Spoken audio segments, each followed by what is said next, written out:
Hey y'all, welcome to Chats, and as I promised, part 2 of the WGCI Music Seminar. This time we're going to hear from co-founder of Def Jam, Russell Simmons, Irv Gotti, CEO of Murder Inc., Kevin Liles, president of Def Jams, and Ashanti. So let's kick the tape. And but I want to make a point. But the thing about a dream is that you have to live up to it and aspire to it despite the criticism and people that'll walk away from you. It's easy to say, I had a dream and I'm gonna get all this paper and I have this idea, and you go to work at it and everybody applauds you. They say, that's great, I'm glad you got a vision, they're all happy with you, right? But 6 weeks or 6 years into your dream, everybody's walked away.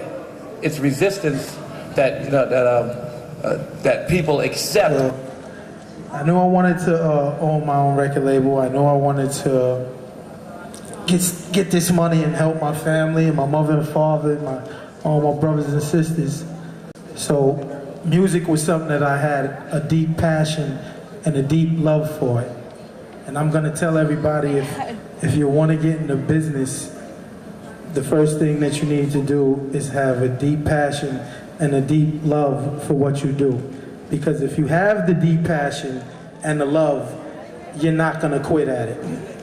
You know what I'm saying? You're not gonna give up until you get it. I've definitely been working for a long time. You know, in the beginning, I just was like, I really want to be successful at whatever it is I choose to do. You know, I used to run track. I used to win a lot of things. They tried to send me to the Olympics. I used to be good in school. So when it started out, I'm just like, you know, I want to be successful coming from a small black community, you know, and make a change. And when I decided I wanted to pursue this singing career, you know, I started at 14 years old. I was signed to Jive Records, you know, and a year of my time, I don't want to say it was wasted, but I guess it was a learning experience because it didn't work out with the label. So I kept pursuing, and my friends are like, well, what's going on? We thought you had a deal. I don't hear you on the radio. You know, I'm going to school every day like, oh man, I'm not lying, it really happened, you know, and it didn't work out, so I got another deal. I was signed to Epic Records at 17. I moved all the way to Atlanta without my family. It was really hard. I was paying my own bills, living on my own, paying apartment, groceries, car payment, everything, you know, on my own. And it was really hard because it was another letdown. It didn't work out. You know, I would pray to God and just keep my confidence level high and keep pursuing, because I'm like, you know, they're not going to tell me I can't do it. They're not going to tell me I'm not going to be anybody, you know. I'm going to let God decide. And I just kept pursuing. Led me to this guy over here. And as you can see from that, Ashanti's road to success was paved with a lot of disappointments, but she didn't give up. But we'll get back to that in a minute. Call us on the Chats hotline and let us know what you'd like to see on the show. Back to the show. Let's see what Russell Simmons and Irv Gotti had to say about Ashanti's struggles. They're not reasons you can't make it. They're ways to make you greater. And so that's what her trials and tribulations were. They were ways to make her greater. She got a deep, deep passion for singing. So deal 1 wrong, deal 2 wrong, but it doesn't matter. The passion isn't leaving, so she's gonna keep going. That's why I said if you got the deep passion, you're gonna come up with something because you're gonna keep going. You know, Russell and crew talked about more than just living out your dreams. They also talked about the impact that our music has had on our country, culturally and economically.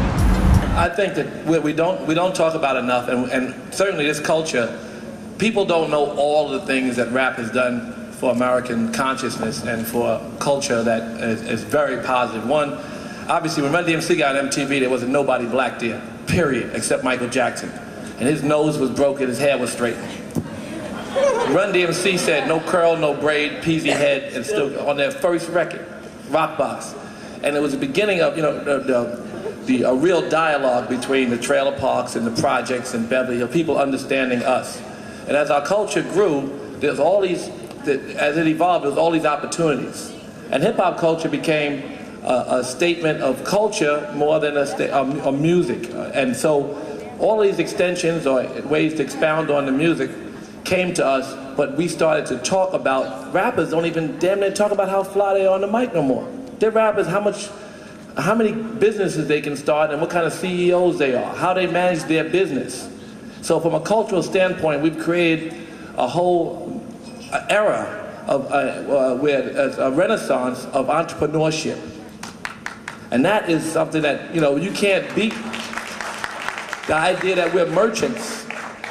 You know, I remember when we started clothing, it was the idea you couldn't wear nothing but polo or you was whacked. You know, and that was a real point that we lived with. You know, you got to buy polo, and the aspiration to do your own or buy into your own or expound on your own was something we didn't have. We have it now. We got a culture, and the kids not only coming up with raw. See, without Irv Gotti and without even people like Cash Money and some of the people you may think are not so sophisticated, they was not so sophisticated enough to accept less. They were sophisticated to know that they could do more. And so that's great. So now you got kids in Howard and Harvard from our culture who know they can do it all. That opportunity that we thought was never available. We only had drug dealers. I came up there with drug dealers. You know, y'all might not see number runners or numbers and drugs, and that was it. And you know, occasional pimp. But a business person or a business image, or you know, the idea that legitimate business was available to us was one that was not part of our culture. So there's all these extensions to what we do. I mean, I remember when the Platinum Diamond Frank Mueller watch came out. Y'all might not know it's a real high-end, sophisticated piece of equipment watch. Really, it's bullshit. It sells for a lot of money. My wife had one, Puffy had one, Jay-Z had one, the Reverend Run had one before it hit the cover of the Robb Report. And then next thing you know, it became an American, you know, high-end item. And what we did for polo, what we do for, we have so many ways to build on our ideas. Our chokehold on American culture allows us to sell everything from a high-end watch. And when the silly Bentley came out, and the same people all had the same Bentley before it was on the cover of the Robb Report. They all had the same Bentley, and then it came out on the cover of the Robb Report. But we had set the trend. Not only high-end, but everything. So our chokehold on American culture should allow us to move everywhere, because we're making the statements, and all certainly in terms of our own social and political landscape. If we all say, hell no, we won't go, no one's going to war, period. There's no one going to war, and there's no politician with greater voices than Jay-Z in this rap community. We can move a whole American agenda through what we do in hip-hop. I believe in all of us have our own callings. It's not a Kevin Liles formula that everybody can use. It's not an Irv Gotti formula that everybody can use. It's not a Russell or Ashanti formula that everybody can use. The reason why we speak, and the reason why I thought it was good for us to come here, because you could see from me, you know, I don't have that talent, but what I knew is that I don't have that ego that would not allow us to build Murder Inc. Or build Rockefeller, or build Rough Riders, or do other businesses. You know, so often as people, we don't know how to get money together. And what we've done is made a lot of money together. And every day we think about how do we take that next Irv Gotti and provide him with the same opportunity? And how do we take that next Kevin Liles or that next Ashanti? And none of us are afraid of them competing with us, because we want to wake up. I want to say, Irv, how's your lawn over there? Is your mom living okay in the house across the block? Is your cousin, is he okay? I want all of us to be getting that money, and all of your callings. Again, I don't know what my end calling will be.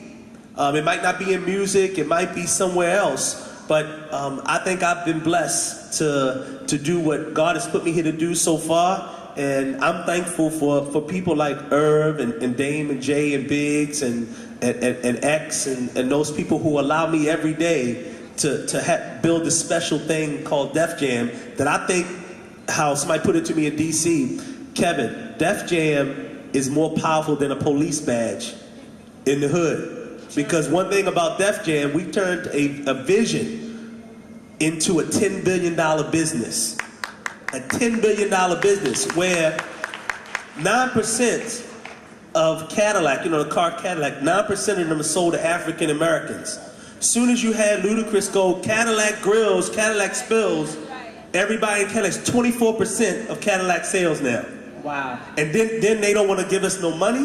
Come on now. No, we after them too. And that's when you say, and not to go on and I'm not against GM or anybody, but when you speak of the term reparations, it's not just in the form of money. It's in the form of education, equal opportunity, access to that American dream.